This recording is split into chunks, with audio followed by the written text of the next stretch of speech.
Hey buddy, welcome to Wizard.com. My name is Shubhadeep Chaudhary and I am your maths tutor. So let's begin.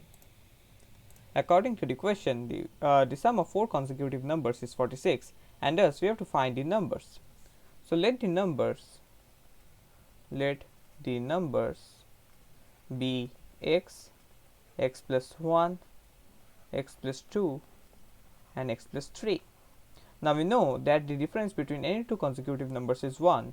So if we find the difference between any of these two consecutive numbers, that is x plus 2 minus x plus 1, which will be equals 1. Again you can find x plus 3 minus of x plus 2, which will again give us 1. So our assumption is absolutely correct. Now it has been given that their sum is equals 46. So x plus x plus 1 plus x plus 2 plus x plus 3 will be equals 46.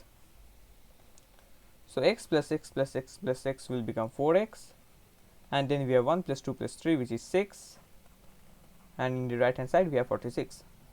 Shift 6 to the right hand side, so it will become minus of 6. So 4x will become 46 minus 6, which is 40. Now in order to get the value of x, divide both sides of the equality by 4. So x will be equals 40 upon 4, which is 10.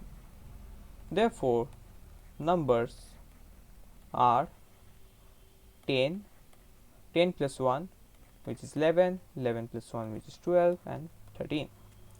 So this is our final required answer. Thank you and have a great day.